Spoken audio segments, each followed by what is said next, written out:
So, good morning. Today in the world, according to Sam Marshall, I'd like to introduce Amanda Hill. Hi, Amanda. Morning, We've Sam. had a quick conversation this morning, and we think we've got phones turned off and social media turned off. And I've just said the only thing that might make me jump this morning is the postman coming because I've got parcels to go.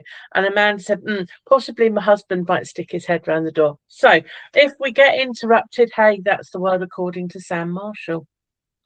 So today, Amanda and I have got lots and lots to talk about. And I'm fairly sure you're going to see Amanda on a regular, recurring basis. But we've decided that today, because it's spring, because it's uh, getting lovely weather, we're going to talk about estate agency. And Amanda's got the perfect t-shirt on, which I'm sure she'll show you in a little while. And we're going to talk about how Amanda got into estate agency, how I got into estate agency, and some top things that you can do to get your house market ready and out there. So, Amanda, good morning. Good morning. Tell me your story. So, gosh, when I first came to London, and I was now on property 3, and I was 20. At 18, I bought my first house when I had a job as a journalist, and they sent me to sunny York, or not so sunny York quite often. It was much cheaper to actually buy than it was to rent. Now, we're talking some many moons ago, so we won't even go there of how long ago it was. But it was your typical enter from the street, 2 up, 2 down type of scenario. And the back bedroom had a makeshift shower thing, sort of, and a downstairs outside loo. We were going to have that interruption. Well, there's interruption number 1. Anyway, it was, somewhere to sleep. It was me. What else did I need? I was very fortunate that I was in that position, and 100% mortgages were available then. Yeah. So my next one, I sold that and moved to and bought a bigger one in Middlesbrough. This time it actually had a proper upstairs bathroom. We're heading in the right direction, and sold that and came to London and bought a flat in Crouch End. Now, that's where I met my husband and thought, I can do that. And went to work for his rival company, as you do, obviously. Of course. I was very fortunate that I didn't see crashing market, and my mindset was excitement. I love property. I love matching people to them. And that's all estate agency is really. It's helping people on their journey. And that's where my focus was. Whereas the agency I went to work with, most of them, like most estate agents, were guys. And these guys had a very different outlook on the world. It was, the interest rates are doing this. The market's doing this. Everything's crashing about us. I'm thinking, well, as you're busy saying that, I'm busy taking people out to see property.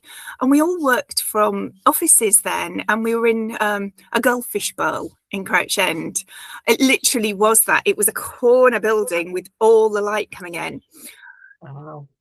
Well, the guys who would be towards the front would be the people who would automatically get the walk-ins, because we didn't have Rightmove then. No, we didn't even have Facebook social media type stuff going on then. We had conversations, we had networks of people locally. Did you have a Rolodex? I do have a Rolodex, but I didn't have it for there. Actually, what I did have was a fabulous little, I think it was blue, card index box with, and I always although I'm quite an arty type person, I always have a system to make things easier. And my system was very arty written, little symbols or little letters. So I had HTT, which stood for hot to trot. So these are people who were out there looking, had a mortgage offer, might have already lost something. And I'd taken them out and I'd spent some time with them, worked out what they wanted and why. And they were my core, you know. And then I had DEV, which were developers. Then we had, now this is me being judgmental, so I'm going to be sorry. And, you know, but it was a different era back then. So I had WOT with a question mark. Waste of time? Yeah. I understand that doctors put that on their medical records. So, hey. Anyway, we should never judge. And I was very fortunate with some of the people I met were delightful. And they would go and recommend, because like now, when you find a community, it's great because people talk to each other. The person in the bakers would tell me when a property was coming on down the road. But at that point in time, the only way you knew a property was on the market was when you saw a board go up, by which point it's too late. Yeah. And you're relying on that agent being rubbish and not managing to get the property out there, because we did photographs. Can you imagine? We took photographs of houses to go on the detail sheet with a camera and with an Instamatic. And those pictures went away to a specialist company and they came back with stickers on the back. And we moved on up to where they could print the detail sheet with them on colour printers. But everything went out by post. So, you know, it was a different era. Now, nothing. I think some of our younger viewers might be scratching their heads because we've talked about a Rolodex. That was Google, but on a circular thing, and it was paper, and you had to do this to get to it. And then we talk about the post, and everything was mailed. And those were the days when first class mail cost you about 15 pence and got there the next day.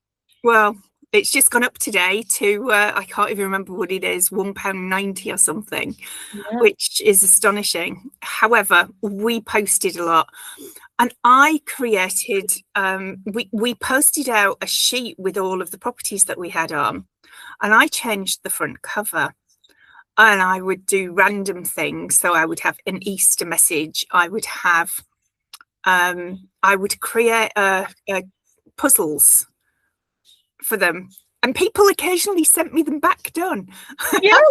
But it was about engaging people, standing out, getting stuff out there. Not a lot different to now, but with different tools. Yeah. Absolutely. Now, I moved on from that company. I went to a very high profile company in Golders Green, and that was a heck of a trek to get across, but we went through some amazing areas up there. But what you see is the different types of people. So it, depending on where you are in the country, it attracts a whole heap of different audiences. Yeah. And for the pricing for that area was probably slightly higher in some areas and vastly higher in others. You could be one side of the road and be double the price of the other. So that was getting your head round a postcode lottery for pricing for exactly the same property. Because let's face it, you know, other than size, there are a particular set of houses, unless you've been building a bespoke house, you're going to start from a flat or a bungalow and move your way upwards. But a lot of the stock that was built sort of Edwardian, Victorian 30s is very similar. It's just in a different place. It was very interesting. I had the fortune of staying with you for quite a few weeks just recently. And whilst I was with you, you took me out to some of the places that you had sold houses in. And you pointed out, well, this side of the road would demand this price, and that side of the road would demand this price. And I was actually quite shocked because they didn't look that different. So it a very interesting time driving around some of the streets of London with you. Well, I've just done it in Leeds this weekend. I could not find the blinking property. I knew what number it was. In fact, I rang you to check it to make sure I hadn't messed it up. But the road had a dog leg and a massive, great big road down the middle of it. And it was, for those of you who've seen Hyacinth Bouquet on, what is it? Keeping Up Appearances. It absolutely fit in there. The earlier part was a lot of local authority properties. I call them LAX properties, so they're ex-local authority. Often you wouldn't know. Sometimes you can tell immediately. And a lot of these are incredibly well built because they had very high standards. But you're just looking at the layout of the areas, you can tell when these were built and who by. When you got across the dog leg, the houses were bigger. Even the 30s houses were a much different style, and they were much bigger, and it was a wider street, and it was just a whole different space. So that's where Wow, yeah. But yeah, it's everywhere in the country. It doesn't really matter. But I mean, I disappeared out of property and did a whole heap of other things, but I never left. I was still in the background with people I dealt with for a long time, didn't let me leave, because property, when you find somebody who loves it and has a passion and helps and does stuff, often going out of the way to do things, the clients do not want to go to somebody else. Yeah, absolutely. And it becomes, you're the go-to for. I did a lot of letting contracts. I did a lot of letters. I've even gone to court for people to get their properties back, and have 100% record for getting them back. I have to add. But absolutely, property is a lot of emotion, isn't it? Always, yeah. It's that walk through the door. How do I feel? I was very interested. I'm very new in this journey, as you well know. I'm just coming up for my year in estate agency, and I get about house sales because I've sold my own. So I knew that process, had no conception of why renting would be so different. So a sale, I put aside an hour for buyers to have a look around a property if they want. Mostly they don't need that. One couple did, but mostly they don't. So when it came to the letting property that I've got coming up, I was booking half-hour appointments, and you said no, you don't need that. And I also spoke to James back at IAD HQ, who is the lettings manager, and he said, with lets, Sam, they'll come in as it got decent windows, a decent door. Are the rooms the right size for them? Yes, thank you very much. They'll have it. Because what they're risking is whatever the monthly rental is, not what the whole fabric of the house and gardens and everything else costs. And that was a big lesson for me. So I've actually got a viewing coming up in Devon, and I'm using it as an open house. And I'm saying to people, I'll be there between 10 and 2. Just rock up when it works for you. If you're not coming, let me know. But that feeling that you get through the door, and it might be the smells. I mean, I don't know whether coffee and bread still work, but certainly whenever I've sold my own house, I've sprayed around with something fairly innocuous, but that just lifts a little bit. I've normally sage smudged the day before, to be honest, but but it is that feeling that you get, and it's normally the women that make the decision because somehow they feel more connected, and the men are looking at the practicalities. Like a garage or whatever. Yeah. Actually, mostly you're spot on. Women are very much more particular about what's on their wish list. Absolutely. And there's always going to be a compromise, isn't there? Even in my early days with my little, I would write down all the things that had make their eyes shine when they'd walked in. But I would end up showing them fewer and fewer properties because I'd asked what they wanted. And I could use my time and their time much better. And also it's preempting everything. So you see a lot of agents speak out there that says, oh, yes, this is whatever and how amazing it is. Well, I told it how it was. This is a great house, but it's absolutely packed with clutter and you're going to want to change some of the colours. And, so giving all the downside as well as the positives of what they've asked for, I always found was a much better way to be with people. I'd even pick them up from the station or, because quite often in central London, they're coming everywhere by public transport. And take them to different places and explain the transport and what's on their doorstep, because they might be moving to a new area and have no clue. I mean, if they did that here, I've lived here nearly 30 years now, which is a bit scary. But I mean, what else can you ever want? Yes, it's a 10-minute walk to the station if I haven't driven my car and abandoned it outside somebody else's house, which does make me feel guilty, to be fair. But this is one of the quietest and loveliest spaces ever, and that's what I want. My biggest joy, the birds, the kingfishers at the bottom of the garden, when we get visited by the parakeets, but that's what makes me smile. Now, that's not everybody's idea of heaven or whatever for them. But with Frank being an estate agent originally and then going on to be a chartered surveyor, property never left our house.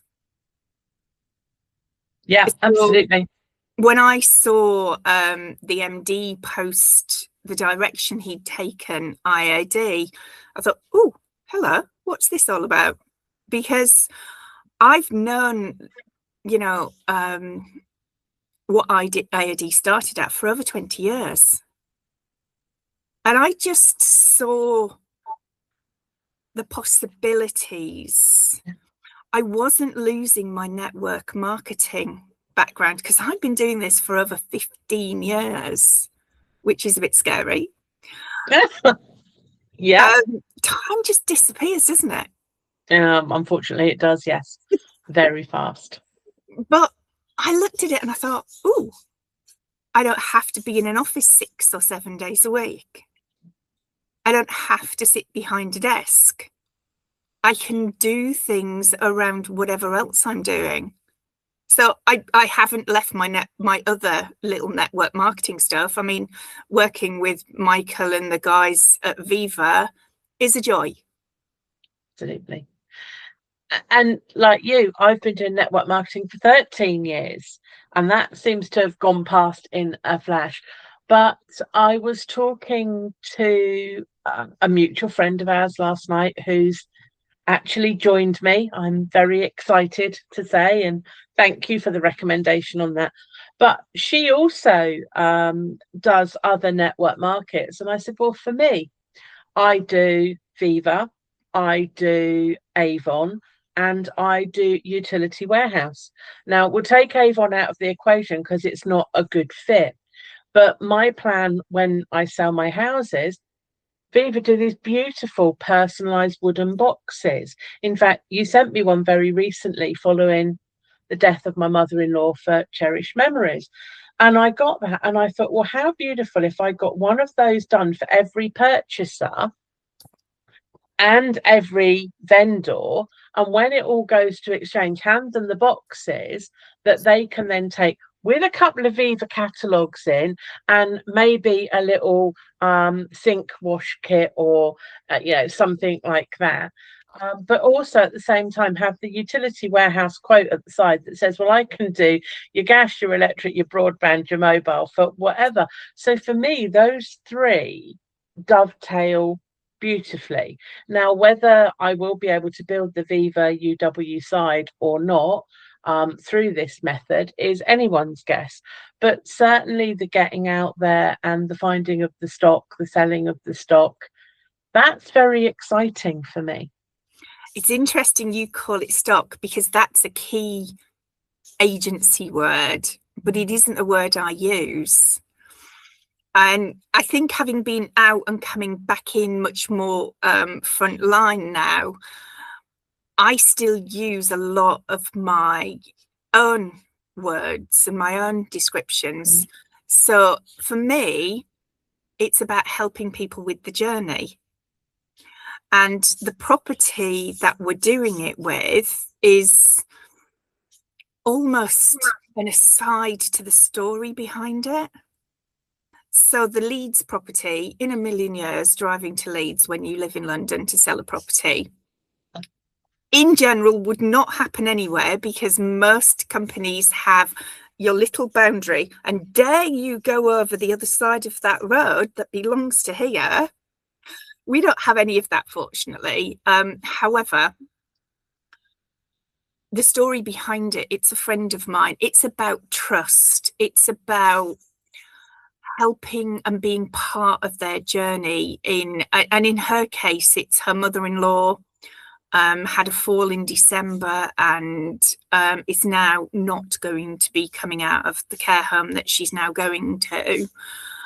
And the story and everything is much more elevated than something I have on my shelf that I'll sell on Amazon. Or do you get where I'm coming from?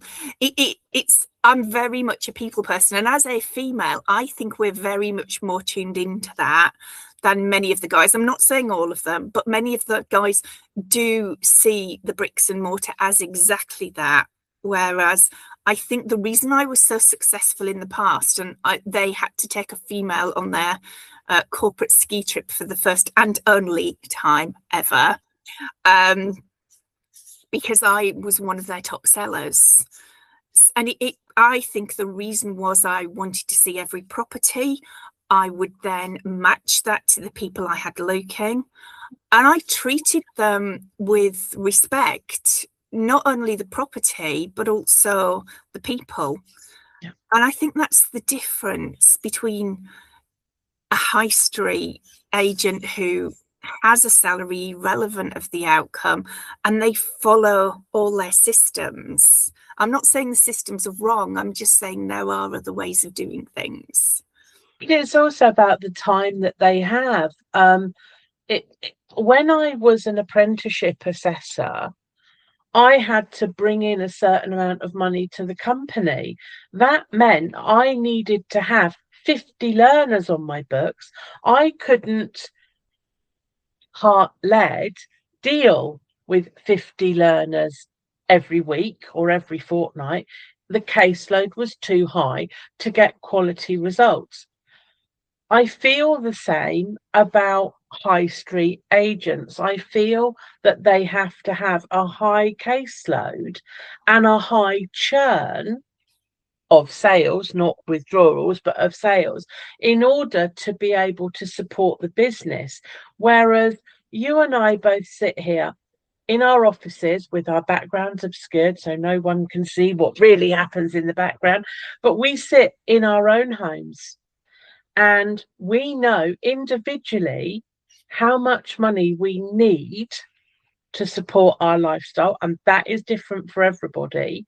And from there, we can determine how many houses do we need to sell to achieve that income. And that means that we can do a caseload significantly lower and spend much more quality time with both sellers, buyers, and I still think rental people.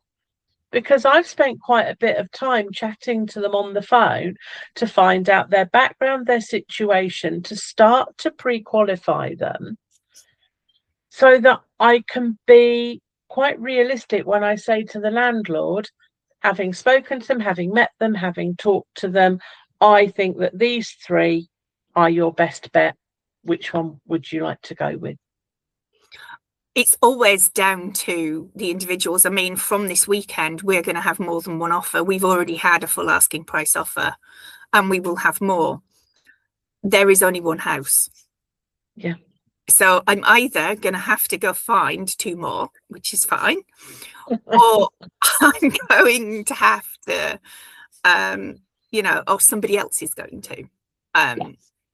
But the fortunate thing about how we operate is we are not pigeonholed. Yeah. So when I worked for the high street agents, there were, I think, 2 females in sales out of 8 offices. God. Now, traditionally, females were quite often in rentals rather than sales. And I'm not quite sure why it was that kind of switch. But you couldn't do both. You know, if my seller or my buyer said, right now I want to rent it out, Amanda, can you help me with it? When I was with the high street, they didn't get me. They got yet another person. And obviously, as a 360 agent, we can do whatever we choose. And we have the training, the background, and the expertise within the company to get us to where we need, and as a backup. Yeah. And that's great. And even commercial as well. Commercial is mainly great big agents who in a million years I would not want to be working with. No, absolutely. I just can't think of anything worse than doing what some of those guys do. And they are almost all guys. Whereas there's such a lot of entrepreneurial people out there, the nail bar properties, the hairdressers, the chiropodists, all of these places need smaller premises, Yeah. whereas we are losing our premises because we give a much, much better service when we're working from home. Yeah. Because I would be in the office all hours because I was contracted between a certain time and a certain time.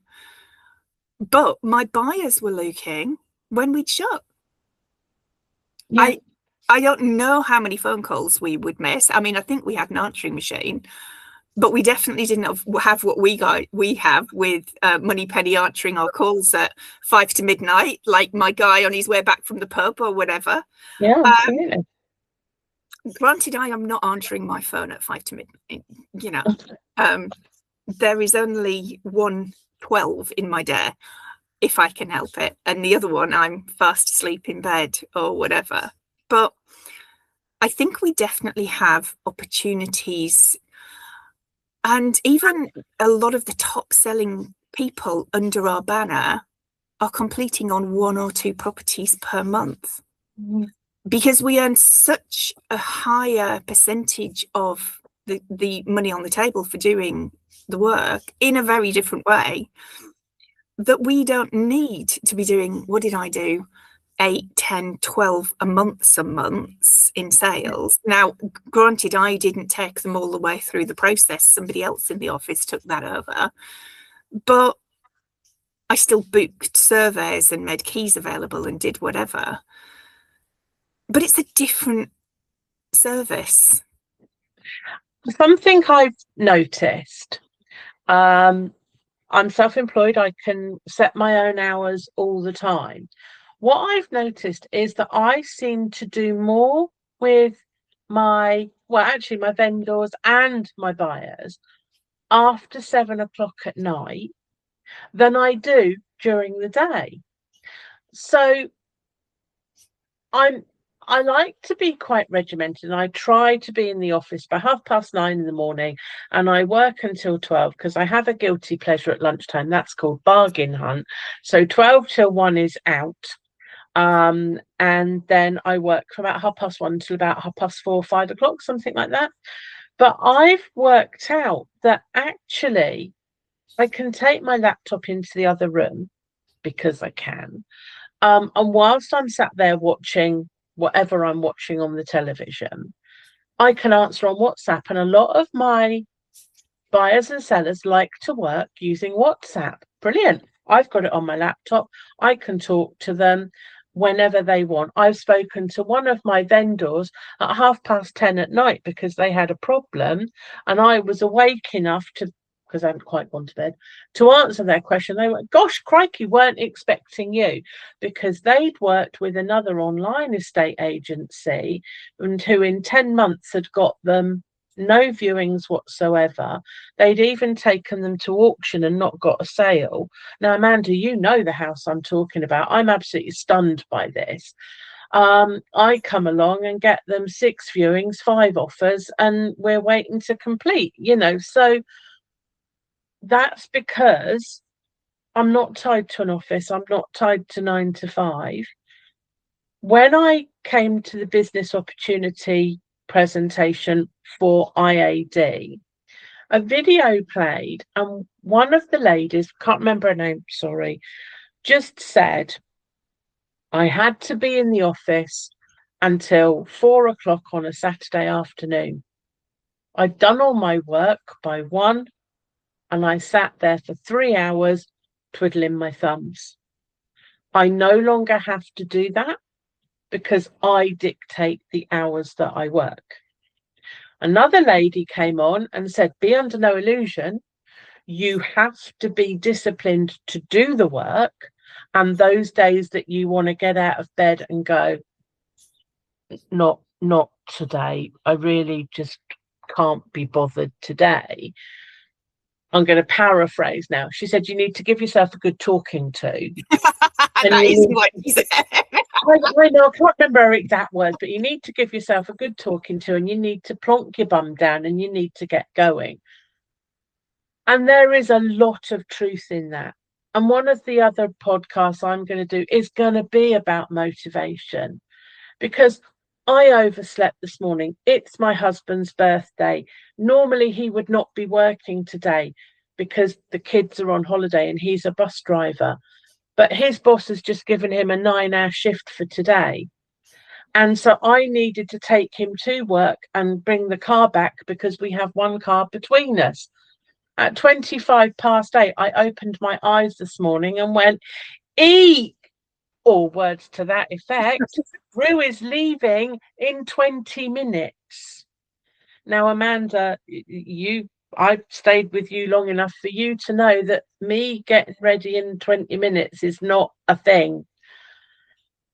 I was up, dressed, more or less able to see, out of the door, and got him to work on time.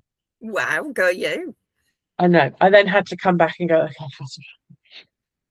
But motivation and planning your time is really key. I seem to work weekends and evenings. I'm very happy. I get my days off. It's not the end of the world. It's not a problem for me. And there's that beautiful adage, do what you love.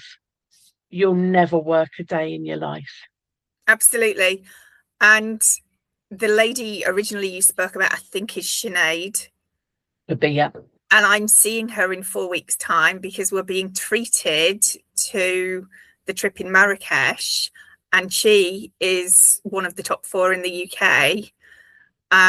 So it will be very lovely to actually get to know her, because we have such an opportunity in the UK. There are only just over 100 of us, and growing, I have to add. And being able to work with other entrepreneurs in an environment that isn't just earning pennies on a product, yes, you're doing a lot more for it than putting it in a box or an envelope. But what we're actually doing is helping people change their lives. And that is very different to sending them, a hand cream or a bubble bath or a whatever. Don't get me wrong, there are times when some of those things seem like, the answer to your day when you've had one of those days. But being able to change stuff and getting the satisfaction of knowing you've helped someone in whatever, it's actually a momentous journey, buying and selling a property. It's the biggest amount of money you're likely to do, to use or spend. And it's stressful. Yeah. I mean, one of my vendors, bless her, she is a policewoman. She is absolutely all over managing stressful situations. But oh my goodness, when things go wrong, you need to know who to ask to get it back on track. What do they say are the three biggest things in life that scupper you? Is it not divorce, death, and is it changing a job? Is that the third one? Three things that really stress you out. So marriage, probably. It could be, it could be. I've got a sale going through at the moment where between the vendors and myself, we've had 4 deaths. We've done one funeral so far. We've both got a funeral together next week, different counties, but same day. And I've now got another vendor whose dad has died as well. So there'll be another funeral there. I never expected to have to manage those emotions on top of everything else. But I'm so grateful that I've got the time and sadly the experience, but mostly the time to be able to support my vendors to say, I've got you. I'll chase the solicitors. I'll find out what's going on. I'll come back to you. I'll deal with that. You just deal with your family right now. Do what you've got to do. Leave this bit to me. And I understand that in traditional estate agency, that probably would not have happened because I might have got the buyer in, but at that point, I would have passed over to somebody else who didn't know them. And I did have quite a few people that I did strike up a relationship with who did speak to me more often. But in general, you definitely only take a tiny chunk of what's going on. I mean, the gentleman who came down here from a high street, he's been doing it 2 years and he's still distributing somebody else's marketing literature. And the rewards for them, it really saddens me that people who are paying them are not looking after their staff, whereas we choose to be entrepreneurs and self-employed, and yet the extras that we get are fabulous. Yeah, absolutely. Right, I think we've come to the point where I would like you to show us your t-shirt, please. Can you not see it? The top 10 things to do when selling your home. Number 1, call me. I'll handle the other 9. So Amanda's telephone number is there. What I am actually going to do is I am going to put up how you contact Amanda Hill on the end slide because you've listened to her today. You've heard her passion. You've heard her story. No, you've heard a tiny fraction of her story, but you've heard her story. And actually, she might resonate with you. She said we don't have areas. We absolutely do not. But if you wanted to pinpoint where she was, she's around London. Which part of London? North London? I'm on the edge of North London, Hertfordshire and Essex. I'm just on a nice little edge. Okay. But as you've heard, she can deal in Leeds. She went to Manchester. She's built some team in Manchester. So if you're in Manchester way, then please do get in touch. There's stuff that we can do. I am located in Argyll in Scotland. I think you probably know that. So I have a property here.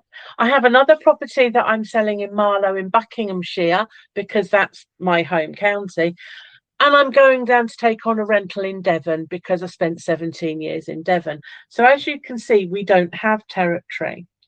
But if you've resonated with Amanda, I want you to pick up the phone. I want you to chat to her.